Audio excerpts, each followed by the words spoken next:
Hello everyone, my name is Stanley St. Rose, and today we're going to be talking about Great Expectations written by Charles Dickens.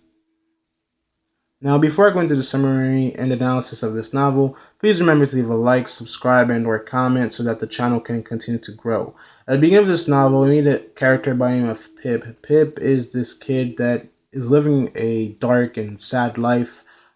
We kind of see him lingering around his parents' graves at the beginning of the novel. He lives with his sister, Mrs. Joe, and her husband, Joe, and he doesn't really have the best life. Mrs. Joe mistreats Pip. She basically establishes the ideas of that, you wouldn't be anything without me. If it wasn't for me, you wouldn't have anything. You wouldn't be anything. And those ideas that are placed within his mind, they kind of affect him throughout his life. So Pip is living with them, and honestly, the only individual that really helps Pip out, or that's always there for Pip throughout the novel, is Joe. Joe, even though that he is not related to Pip by blood, Joe is always there for Pip. Even when Pip gets sick, he nurses him back to health. So Joe is this figure that never asks anything of Pip. He never expects anything from Pip. He's just always this presence, this constant individual that is just always there for Pip. The other significant individual that Pip runs across in the beginning of the novel is this runaway convict, this escaped convict by the name of Magwitch. Magwitch asks Pip for food. Pip gets him food, and then while he's eating, he contemplates Pip. He kind of sees Pip, and he's like, "I'm going to make Pip a gentleman. I'm going to make Pip everything that I wasn't." Magwitch is this individual that was born in poverty, so he committed a lot of crimes to get by, and so he never amounted to anything. So he looks at Pip, and he's going to pretty much make Pip this project of his, where he's going to turn Pip to basically everything he wasn't. So Pip becomes a project for Magwitch. So that happens, and then time goes by within the novel, and then Joe gets visited by Jaggers, who is a lawyer. He comes to Pip's house. He basically tells Mrs. Joe and Joe that there's this apprenticeship for Pip, and Pip gets this job working for Miss Havisham. Miss Havisham is this rich individual, this rich lady. She lives in a big house. But the thing is, like, within this house, time basically stands still. Nothing ever moves in the house. Nothing is ever cleaned in the house. There's dust on the furniture. And Miss Havisham wears her wedding dress 24/7.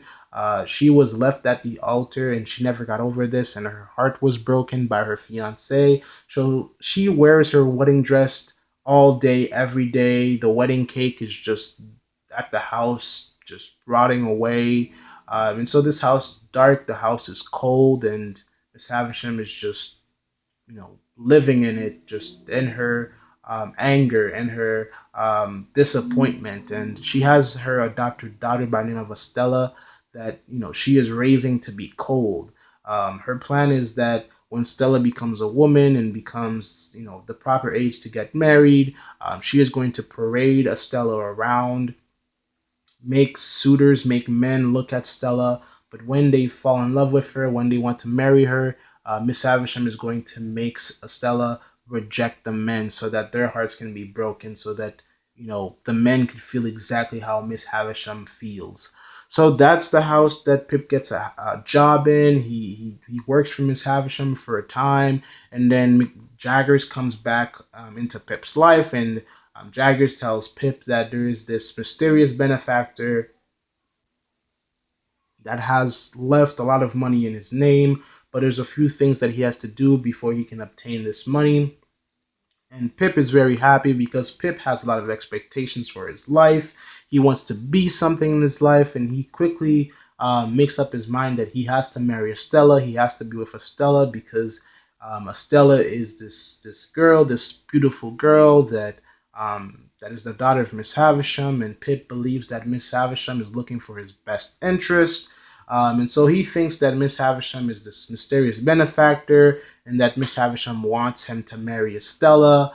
So Pip is very happy, and he goes to London. He leaves the marshes of England. He goes to London. He starts to study. He starts to become this individual of upper class social status, and everything is working out for him. While he's in London, he starts to look down upon the lower classes. He sees Joe as this individual that's beneath him, and that Joe is not important anymore, and that he's just too clean now. He's just too pristine. He's just too fancy for the lower classes.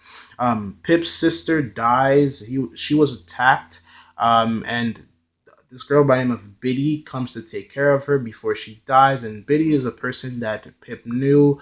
Biddy is actually around Pip's age.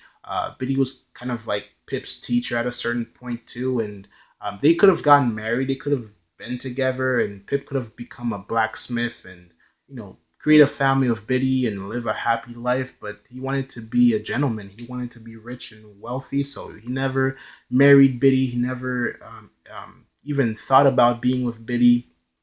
He was only thinking about Stella and wealth. So Biddy takes care of Pip's sister before she dies, and Pip's sister dies, and the novel goes on. Pip's happy. His bad sister's gone. His life is doing wonderful. I mean, he's not, dancing on her grave, but Pip is his life is doing well. His life is going well. Everything that he wants is coming true. His great expectations are on the way. They're being built for him. Pip goes to see Miss Havisham within the novel. After he was in London for a while, and he has this communication, this conversation with Miss Havisham, and Miss Havisham by this point realizes that Estella is very cold, and to the point where Estella is even cold towards her, and that Estella, you know, she's cold towards men. Her heart is frozen towards men, towards her adopted mother of Miss Havisham, and Estella's just she's not a sunshine. She's not a doll. Even though that Miss Havisham built her, raised her to be exactly what she wanted, she's still a human being. So she was cold.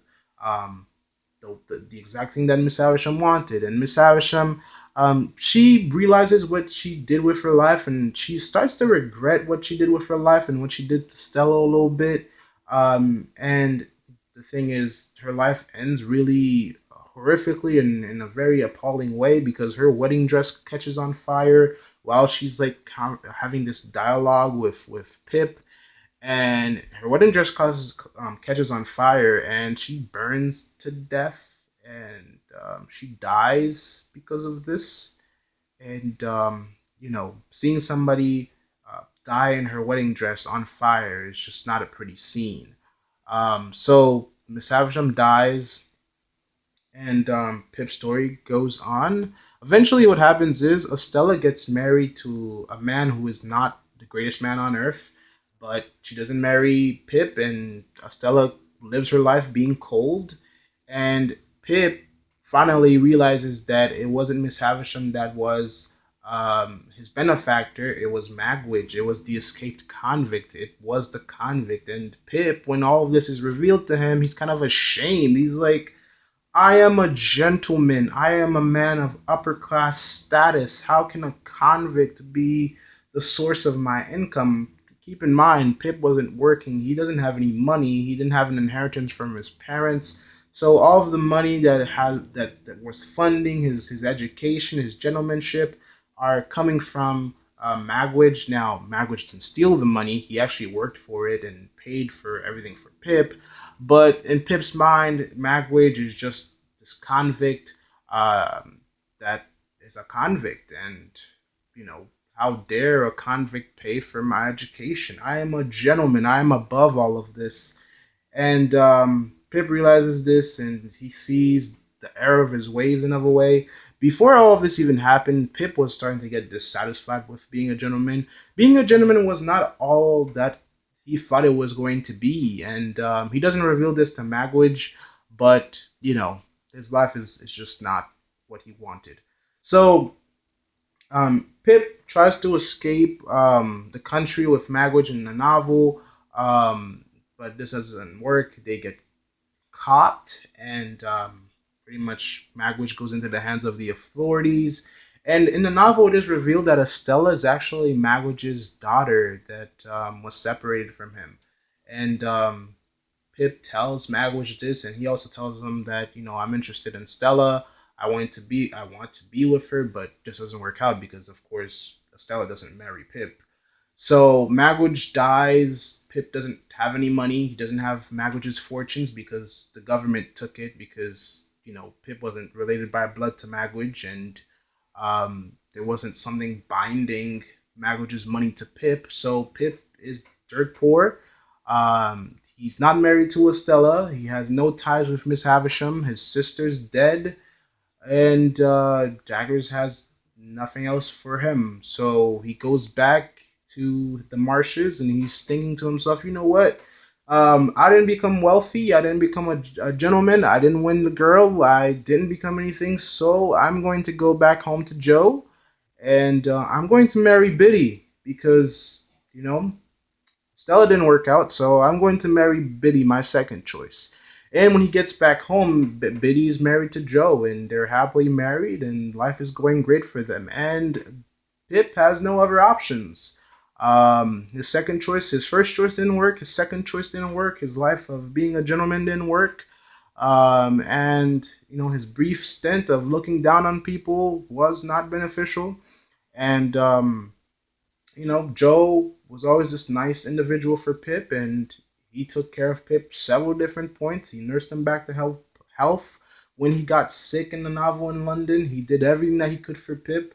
And Pip is, at the end of the novel, he's left by himself with really no prospects.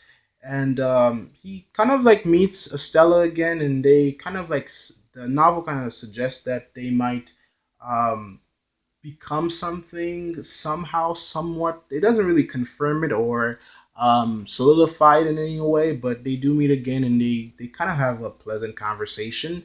And then after that, Pip goes to work and earns a living like everyone else, and that's pretty much the end of the novel. So there was no great expectations for Pip, and that's how his story ends. So, in terms of analysis, in terms of the significance of this novel, Pip is just an individual. Yes, he didn't have the most perfect life. Yes, his parents died. Yes, his sister was abusive. But at the same time, he should have realized it. He should have realized how good he had it.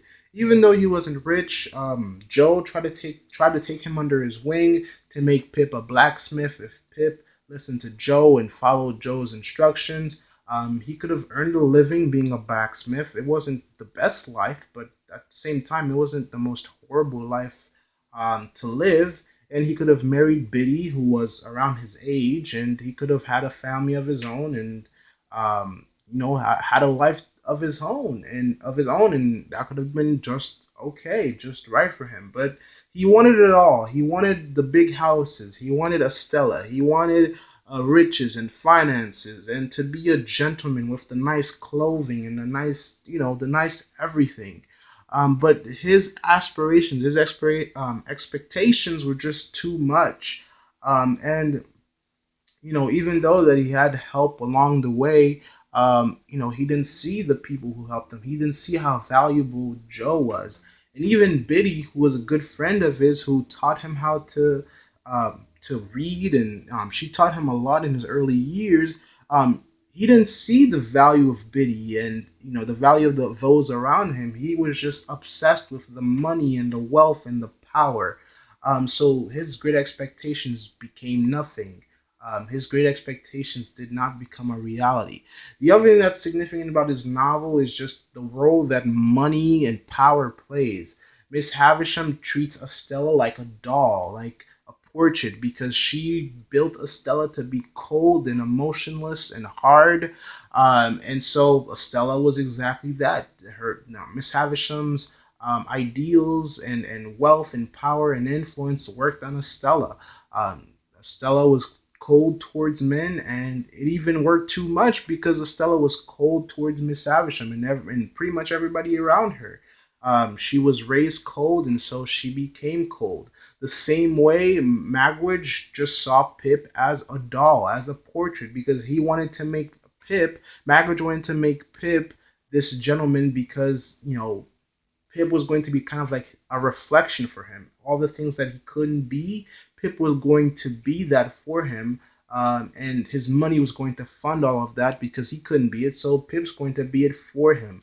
So it's all about money, wealth, and power. Within this novel, people, you have those who fight and struggle for money, like Magwitch, and you also have individuals like Miss Havisham that have so much of it, they just um, pretty much do the most crazy things with it, such as wear an expensive wedding dress for all of your life and live in a massive house and do whatever you want in it for all your life. And at the same time, you kind of see that, and from both perspectives, you kind of see that no one was truly happy. Miss Havisham was never truly happy, even though she had all the things that she wanted, even though she was a woman of higher class and that she had the house and the wealth. She wasn't happy. So Pip's ideas of money means power, money means happiness. They're not. That's not exactly true all of the time because Miss Havisham had all of that, but she wasn't happy. So being a gentleman, being in the upper class is not the most important thing in life. And Magwitch, who was the bottom part of life, the bottom part of England society, his life was horrible, but he still saw a way out. He saw, he could make something out of Pip, and it could have worked, but it didn't.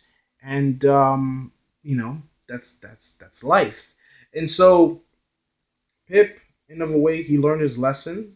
Um, he learned his lesson, and his expectations never came true. His wishes never came true. He should have appreciated what he had and not wasted it, but he did. And you know he had no prosperous or wonderful or a wealthy future. So that's my summary and analysis of Great Expectations by Charles Dickens. Please remember to leave a like, subscribe, and or comment. Help me reach 1,000 subscribers. We're almost there. So thank you. Please, I'll see you in the next video.